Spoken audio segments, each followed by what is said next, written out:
Just imagine कि तुम रात को अपने दोस्त के बगल में सोते हो एंड जब तुम सुबह उठ के देखते हो तो तुम्हारे दोस्त का गला कटा हुआ होता है एंड तुम्हें रात भर पता भी नहीं चला कि रात में कोई आया और तुम्हारे दोस्त को मार के चला गया। और जब तुम ये चीज पुलिस वालों को बताते हो then how they gonna trust you कि वो मर्डर तुमने नहीं किसी और ने किया है, क्योंकि रात भर तो तुम उसके बगल में सो रहे थे। ऐसा कैसे हो सकता है कि तुम्हारे दोस्त को कोई आके मारता है एंड तुम्हें नहीं पता चलता है और तुम्हें वो छोड़ के चला जाता है तुम्हारे बिना। और इन सारी चीजों में से सबसे ज्यादा अजीब बात यही है कि तुम्हारे दोस्त की डेड बॉडी जो है रात भर उसी बेड पे तुम्हारे साथ में पड़ी थी और तुम्हें जरा सा भी अंदाजा नहीं हुआ कि कोई रात में आकर मार के चला जाता है। अब ये चीज जब तुम पुलिस वालों को बताते हो तो ये चीज सिर्फ अब तुम्हें पता है कि तुमने अपने दोस्त का मर्डर नहीं किया है, but how they gonna trust you कि तुमने नहीं किसी और ने किया है। तुम ये चीज कैसे जस्टिफाई करोगे उनको? और हालांकि ये चीज सिर्फ तुमको पता है कि तुमने नहीं किसी और ने मारा है तुम्हारे दोस्त को रात में आकर। तो आज का केस स्टडी है फ्रॉम बैंगलोर, और ये केस स्टडी जितनी ज्यादा उलझी है उससे कहीं ज्यादा ये केस स्टडी सिंपल है। जैसे जैसे तुम वीडियो देखोगे तुम्हें आगे पता चल जाएगा। So let's not waste the time और केस स्टडी स्टार्ट करते हैं।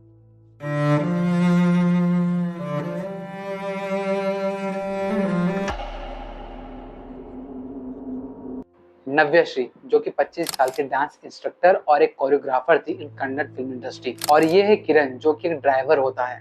और आज का जो केस स्टडी है पूरा वो इन्हीं दोनों के अराउंड रिवॉल्व होने वाला है। तो अब मैं स्टार्टिंग से स्टार्ट करता हूँ कि तुम्हें कोई कंफ्यूजन ना हो स्टोरी समझने में, केस स्टडी देखने में।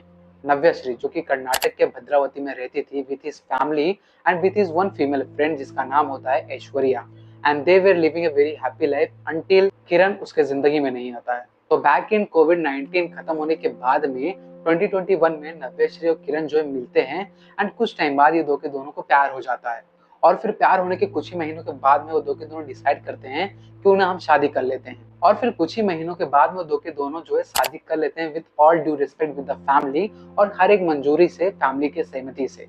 अब यहाँ पर मैं कुछ चीजें बोलूंगा जिसकी वजह से कुछ लोग यहाँ पर ऑफेंड भी हो सकते हैं। Why should you trust anyone blindly जिसको मिले तुम्हें बस कुछ महीने ही हुए हैं? और चलो मान लेते हैं कि तुम ट्रस्ट कर भी लेते हो, लेकिन शादी करना it's not a game. I mean you actually don't know how the person is. कुछ महीनों में तुम एक इंसान के बारे में कैसे कितना ज्यादा जान लोगे, समझ लोगे। वो बस एक दिखावा करेगा प्यार का, दैट्स इट। लेकिन उसके मन में क्या चल रहा है, वो इंसान एक्चुअल में कैसा है एज ए ह्यूमन बीइंग, किसको पता है। तो अगर ये चीज तुम लोग सुन रहे हो तो प्लीज ये चीज अपने दिमाग में डाल लो कि किसी के ऊपर ब्लाइंडली ट्रस्ट मत करो, और अगर करते हो और अगर शादी करने का प्लान है then know him very nearly. So now back to the case study. Navyashree और किरण जो है अब शादी कर लेते हैं विद ऑल ड्यू रिस्पेक्ट, और ये दो के दोनों अब डिसाइड करते हैं बैंगलोर शिफ्ट होने के लिए, क्योंकि नव्यश्री जो थी वो एक डांस कोरियोग्राफर और एक इंस्ट्रक्टर थी कन्नड़ फिल्म इंडस्ट्री में। तो अपना करियर बनाने के लिए दो के दोनों जो है बैंगलोर शिफ्ट हो जाते हैं, और वो शिफ्ट होते हैं एसएमबी लेआउट केंगेरी उपानगर इन बैंगलोर। तो फिर शादी के एक साल तक सब कुछ बहुत ही हैप्पीली मूव ऑन होता है। बट जैसे सेकेंड ईयर स्टार्ट होता है शादी का, किरण जो है अपना जॉब छोड़ देता है जो कि वो ड्राइवर का जॉब करता था, और वो डिसाइड करता है कि मैं कुछ बिजनेस करूंगा और मैं अपने करियर को आगे बढ़ाऊंगा। एंड उसी के चक्कर में नव्यश्री से वो काफी पैसे लेता है, फिर नव्यश्री के फैमिली से भी काफी हेल्प लेता है पैसों के मामले में। लेकिन यहाँ पर सबसे ज्यादा पॉइंटेड चीज ये है कि वो पैसों को कहीं पर लगाता नहीं था, बस वो सारे पैसे वो बर्बाद कर देता था। वो कहाँ पर बर्बाद कर देता था इसका कोई स्टेटमेंट नहीं है, क्योंकि उसने अभी तक क्लियरली ये चीज कन्फेस किया ही नहीं है। और किरण वो सारे पैसे जो लेता था नव्यश्री से और उसके फैमिली से बिजनेस करने के बहाने वो कहाँ पर यूज करता था, कहाँ पर बर्बाद करता था, इसके बारे में किसी को कुछ नहीं पता है, क्योंकि उसने अभी भी कन्फेस नहीं किया ये चीज। तो जैसे जैसे ओवर द टाइम पीरियड बढ़ता गया, किरण को जो ट्रस्ट इश्यूज आने लगे नव्यश्री को ऊपर, that she is having an extra marital affair with another man, यानी कि सिंपल भाषा में कहूँ तो वो दूसरे मर्दों के साथ सो रही थी। तो अब जॉब छोड़ने के बाद में नव्यश्री के ऊपर किरण जो है काफी ज्यादा अब्यूज करता था, उसे वायलेंस करता था, उसे थ्रेट्स देता था that he is gonna kill him, और काफी ज्यादा वायलेंट करता था फिजिकली, मेंटली। और किरण ये सारी चीजें करते हुए भी नव्यश्री से पैसे लेता था एंड इवन उसके फैमिली वालों से भी लेता था, ये कहकर कि मैं अब सुधर जाऊंगा, एक अच्छा करियर बनाऊंगा। तो अब ये जाहिर सी बात है, एक इंसान एक साल से खाली बैठा है, उसके पास करने के लिए कुछ नहीं है, वो इंसान कुछ करना भी नहीं चाहता है, बस वो मुफ्त की रोटियां तोड़ रहा है। तो अब वो बहाने ढूंढेगा अपने एंटरटेनमेंट के लिए, और वो बहाने कुछ भी हो सकते हैं, वायलेंस करना, एब्यूज करना, फिजिकल असॉल्ट करना, शक करना, एनीथिंग। वैसे यहाँ मैं तुम्हारी इन्फॉर्मेशन के लिए बता देना चाहता हूँ कि हर साल 29.3% लड़कियां जो है domestic violence, physical violence, sexual violence, abusing violence से गुजरती हैं हर साल आफ्टर मैरिजेस। ಬೇಡ, ನನ್ ಕಣ್ಮುಂದೆ ಇರ್ಬೇಕು, ಯಾರು ಫೋನ್ ಮಾಡಿದ್ರು ವಾಚ್ ಮಾಡೋದು, ಎಲ್ಲದು ಟಾರ್ಚರ್. ನಮ್ಮ ಎದುರುಗಡೆನೆ ಇನ್ಸ್ಟ್ರೂಮೆಂಟ್ ಎಲ್ಲ ತೋರಿಸ್ದ. ಲಾಸ್ಟ್ ಮಂತ್ ನಾನು ನನ್ನ ಮಗಳು ಹೋಗಿದ್ವಿ ಮನೆಗೆ, ಕೆಳಗಡೆ ಮನೆಯವ್ರು ಫೋನ್ ಮಾಡಿದ್ರು ಗಲಾಟೆ ಆಗ್ತಿದೆ ಬನ್ನಿ ಅಂತ. ನಾನು ನನ್ನ ಮಗಳು ಹೋದಾಗ ಫುಲ್ ಗಲಾಟೆ ಆಗ್ತಾ ಇತ್ತು. ಹೋಗ್ಬಿಟ್ಟು ಏನು ಅಂತ ನಡಿ ಪೊಲೀಸ್ ಸ್ಟೇಷನ್ಗೆ ಹೋಗೋಣ ಅಂದ್ರೆ, ಪೊಲೀಸ್ ಸ್ಟೇಷನ್ಗೆ ಹೋಗಕ್ಕೂ ನನಗೆ ಬಿಡಲ್ಲಮ್ಮ ಇವನು ಅಂತ ಹೇಳಿ ಇನ್ಸ್ಟ್ರೂಮೆಂಟ್ ಎಲ್ಲ ತೋರಿಸ್ದ. ಅವ್ನು ತಗೊಂಬಂದು ತೋರಿಸ್ದ. ಇವಳಿಗೆಲ್ಲ ಆಂಟಿ ನನ್ನ ಫ್ರೆಂಡಿಗೆ ಕೊಲೆ ಮಾಡಕ್ ತಂದಿದ್ದೀನಿ ಅಂತ. ನೋಡಿದ್ರೆ ನಮ್ಮ ಅಮ್ಮ ಅವ್ನು ನನಗೆ ಕೊಲೆ ಮಾಡಕ್ ತಂದಿರೋದಮ್ಮ. ಅವರಿಗೆಲ್ಲ ಈ ಮನೇಲಿ ರಕ್ತಪಾತ ಆಗುತ್ತೆ, ಅದನ್ನ ನೋಡಕ್ ಬರ್ತೀರಾ ನೀವು? ನಡಿ ಇವಾಗ್ಲೇ ಹೋಗೋಣ ಪೊಲೀಸ್ ಸ್ಟೇಷನ್. ಪೊಲೀಸ್ ಸ್ಟೇಷನ್ಗೆ ಹೋಗಕ್ಕೂ ಬಿಡಲ್ಲ, ಅಷ್ಟು ನನಗೆ ಟಾರ್ಚರ್ ಮಾಡ್ತಿದ್ದಾನೆ ಅಂತ. ಮನೆಗೆ ಕರ್ಕೊಂಡು ಹೋಗೋಣ ಅಂತ ಎಷ್ಟು ಕರೆದ್ರು ಬರ್ಲಿಲ್ಲ ಸರ್. ಅವಳು ಎಷ್ಟು ಕರೆದ್ರು ಬಂದಿಲ್ಲ ಸರ್. ಮೇಡಮ್, ಮಕ್ಕಳಾಗಿರಲ್ಲ ಏನಾದ್ರು ಗಲಾಟೆ ಇತ್ತ ಮಕ್ಕಳ ವಿಷಯಕ್ಕೆ? ಇಲ್ಲ, 3 ವರ್ಷ ಆಗಿತ್ತು ಮದುವೆ ಆಗಿ. 2.5 ವರ್ಷ. ಮಕ್ಕಳ ವಿಷಯಕ್ಕೆ ಏನಾದ್ರು ಗಲಾಟೆ?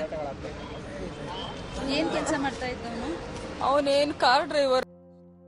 तो अब किरण के पास करने के लिए कुछ नहीं था और वो कुछ कर भी नहीं पा रहा था।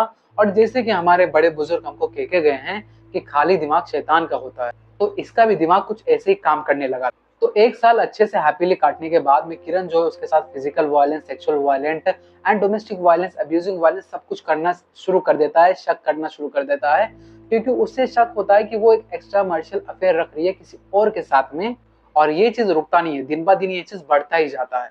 और ये सारी चीजें जो भी हो रही थी उसके साथ में, वो बाद में जो है अपने फ्रेंड्स को बताती है, यानी कि ऐश्वर्या को और अनिल को बताती है कि उसके साथ ये चीजें हो रहा है, अब वो क्या करे। मैं तुम्हें शायद अनिल के बारे में बताना भूल गया, जो कि इस पूरे केस स्टडी का सबसे मेन कैरेक्टर है।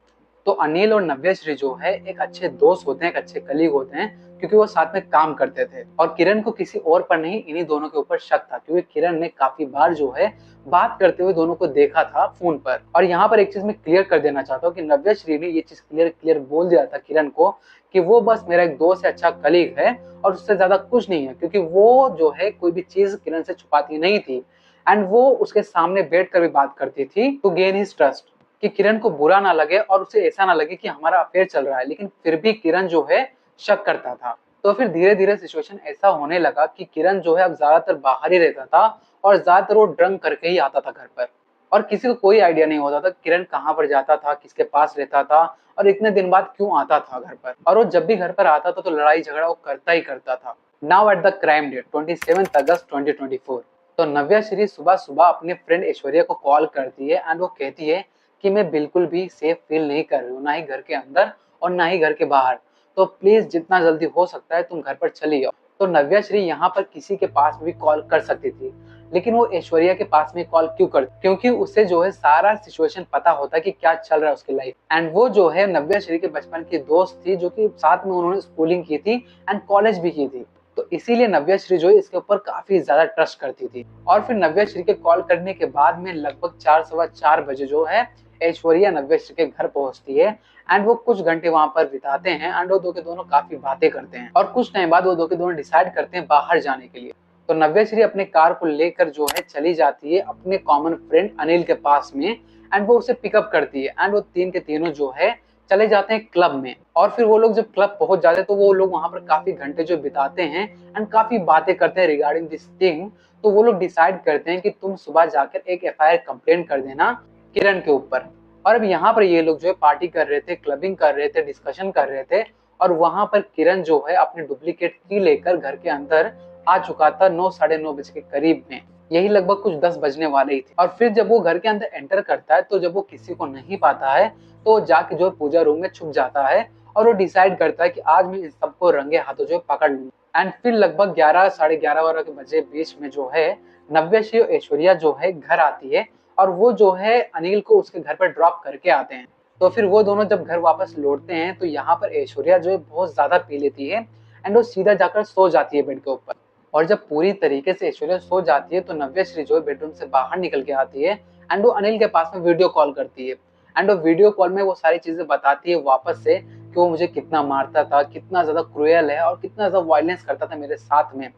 एंड वो जो है वहां पर बैठ जाती है सोफे के ऊपर हॉल में आकर एंड वहीं पर वो बैठ कर उससे बात कर रही थी। फिर अचानक से किरण जो है मंदिर के अंदर से निकल के आता है एंड वो वहीं पर शॉक हो जाती है उसे देखकर।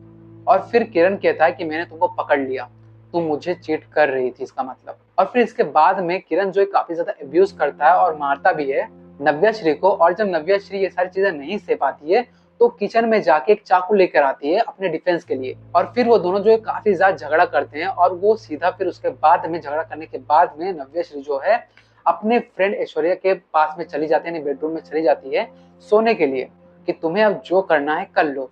और एक चीज तुम ये समझ लो कि हमारे बीच कुछ नहीं चल रहा है, वो बस मेरे एक दोस्त है। और ये चीज मैं तुम्हें कैसे विश्वास दिलाऊं मुझे समझ में नहीं आता है। और ये सारी चीजें बोल के वो बेडरूम में चली जाती है। और फिर किरण ये चीज कहता है कि तुम सुबह होने दो बस एक बार। और फिर नव्या श्री के सोने के कुछ घंटे बाद में किरण जो है एक आयरन रॉड निकाल के लाता है बाथरूम में से, जो उसने छुपा कर रखा था। और फिर वो उसके बेडरूम में एंटर करता है। एंटर करने के बाद में वो वहां पर खड़ा रहता है कुछ टाइम और घूरता है। एंड उसके बाद में वो उस आयरन रॉड से उसके सिर पर मार देता है। एंड वहां पर मारने के बाद में वो चिल्लाती है, बहुत चिल्लाती है। लेकिन यहाँ पर सबसे अजीब बात यह, इतना ज्यादा चिल्लाने के बावजूद उसकी दोस्त ऐश्वर्या जो है उठती नहीं है बिल्कुल भी। और रात में इतना आवाज सुनने के बाद में भी ना ही कोई नेबर से हेल्प करने के लिए आता है उसको। तो किरण उसे रॉड से मारने के बाद में उसको काफी ज्यादा अब्यूज भी करता है। एंड जब वो पूरा का पूरा उसको मार के अनकॉन्शियस कर देता है सिर के ऊपर बार बार बार बार, तो फिर वो उसी नाइफ से यानी उसी चाकू को लेकर उसका गला काट देता है, जो चाकू उसने अपने सेल्फ डिफेंस के लिए रखी थी। यानी कि जो चाकू नव्या श्री ने अपने सेल्फ डिफेंस के लिए रखी थी, वो उसी चाकू से उसका गला काट देता है। और फिर किरण वहां से भाग जाता है कि अब मैं फंस न जाऊं। तो वो जो है क्या करता है, वो जाके एक फ्लोर क्लीनर लाता है और वो पी लेता है। एंड वो एक हॉस्पिटल में जाके एडमिट हो जाता है। अब जब सुबह होता है, लगभग 6 साढ़े 6 बज रहे थे, और जब ऐश्वर्या उठती है तो वो देखती है कि पूरा बिस्तर जो गीला है। एंड जब उसका आँख खुलता है तो नव्या श्री का गला जो है कटा पड़ा होता है बेड पर, और पूरा बेड जो है ब्लड से गीला होता है। देखो मुझे ये चीज कंफर्म नहीं पता है कि वो दो के दोनों मिले थे या मिलकर नव्या श्री को मारा है, लेकिन यहाँ पर एक चीज तो क्लियर था कि ऐसा तो बिल्कुल नहीं हो सकता है कि कोई तुम्हारे दोस्त को इतना मारे, इतना ज्यादा चिल्लाए चीखे और तुम्हें हेल्प के लिए बुलाए और तुम उठो ही ना। मे भी हो सकता है शायद वो दो के दोनों इन्वॉल्व हो। तो जब ऐश्वर्या सुबह उठती है और ये सारी चीजें देखती है तो वो पुलिस स्टेशन कॉल करती है। एंड वो हेल्प मांगती है कि आप लोग प्लीज जल्द से जल्द चले आओ, मेरे दोस्त का किसी ने मर्डर कर दिया है। एंड फिर ये सारी चीजें देखने के बाद में पुलिस वाले इन्वेस्टिगेट करना शुरू कर देते हैं, जहां पर वो लोग पाते हैं कि रात में जो है किरण जो है घर पर आया था लगभग 9 साढ़े 9 बजे के बाद में। और पुलिस वाले किरण को ढूंढना शुरू कर देते हैं। And at the same day जिस दिन क्राइम हुआ था, पुलिस वाले जो है किरण को ढूंढ के लेके चले आते हैं और वो लोग पता करते हैं, हॉस्पिटल से जबरदस्ती उसको जो है उठा लाते हैं पुलिस स्टेशन में। एंड उसको जो है कन्फेस कराते हैं ये सारी चीजें, और वो ये सारी चीजें बिना कोई हेजिटेशन के कन्फेस कर भी लेता है। किरण जब कन्फेशन दे रहा था इस सारी चीजों के रिगार्डिंग, तो उसने ये चीज यहाँ पर क्लियरली मेंशन आउट किया था कि मुझे कोई फर्क नहीं पड़ रहा है, कोई रिग्रेट कोई गिल्ट नहीं है नव्या श्री को मारने का, क्योंकि मुझे ऐसी लड़की नहीं चाहिए जो दूसरों के साथ में सोती हो। But the reality was different, क्योंकि वो एक्चुअल में एक अच्छी दोस्त थी सिर्फ। ಎಕ್ಸ್ಟ್ರಾ ಮ್ಯಾರಿಟಲ್ ಅಫೇರ್ ಇದೆ ಅಂತ ಹೇಳ್ಬಿಟ್ಟು ಗೊತ್ತಾಗುತ್ತೆ. ಗೊತ್ತಾದಮೇಲೆ ಆತ ಹೊರಗಡೆ ಬಂದು ಆಕೆ ಜೊತೆಗೆ ಜಗಳ ಆಡ್ತಾನೆ ಹಾಲಲ್ಲಿ. ಸಾಕಷ್ಟೊತ್ತು ಇಬ್ಬರು ಜಗಳ ಆಡ್ತಾರೆ, ಸಾಕಷ್ಟೊತ್ತು ಇಬ್ಬರು ಜಗಳ ಆಡ್ತಾರೆ. ಜಗಳ ಆಡಿದ್ಮೇಲೆ ಆಕೆ ಒಂದು ಚಾಕುವನ್ನು ಇಟ್ಕೊಂಡು ತನ್ನ ಫ್ರೆಂಡ್ ಏನು ಅವರು ಮಲಗಿರ್ತಾಳೆ ಅವಳ ಜೊತೆಗೆ ಹೋಗಿ ಮಲಗ್ತಾಳೆ ಚಾಕು ಇಟ್ಕೊಂಡು. ಈತ ಸ್ವಲ್ಪ ಹೊತ್ತಾದಮೇಲೆ ಬಂದು ಆಕೆ ಜೊತೆಗೆ ಮತ್ತೆ ರೂಮಲ್ಲಿ ಜಗಳ ಮಾಡ್ತಾನೆ. ಜಗಳ ಮಾಡಿ ಒಂದು ಐರನ್ ರಾಡ್, ಅವ್ರ ಮನೇಲಿರ್ತಕ್ಕಂಥ ಒಂದು ಐರನ್ ರಾಡ್ ತೊಗೊಂಡು ಬಂದು ಮತ್ತೆ ಬೆಡ್ರೂಮಲ್ಲಿ ಏನು ಜಗಳ ಆಗುತ್ತೆ ಆವಾಗ ಆಕೆಗೆ ತಲೆ ಮೇಲೆ ಹೊಡಿತಾನೆ. ಹೊಡೆದ್ಬಿಟ್ಟು ಮತ್ತೆ ಆಕೆ ಹತ್ರ ಇರ್ತಕ್ಕಂಥ ಚಾಕುವನ್ನು ತೊಗೊಂಡು ಆಕೆ ಕತ್ತನ್ನು ಕುಯ್ದ್ಬಿಟ್ಟು ಅಲ್ಲಿಂದ ಹೊರಟೋಗ್ಬಿಡ್ತಾನೆ. ಬಟ್ ಹೊರಡೋಕ್ಕಿಂತ ಮುಂಚೆ ಸ್ವಲ್ಪ ಅವ್ರ ಮನೆಯಲ್ಲಿ ಒಂದು ಈ ಫ್ಲೋರ್ ಕ್ಲೀನಿಂಗ್ ಇದಿರ್ತದಲ್ಲ, ಸ್ಯಾನಿಟೈಸರ್, ಅದನ್ನು ಕುಡಿದ್ಬಿಟ್ಟು ಅವನೇ ಹೋಗ್ಬಿಟ್ಟು ಒಂದು ಹಾಸ್ಪಿಟಲಲ್ಲಿ ಅಡ್ಮಿಟ್ ಆಗ್ತಾನೆ.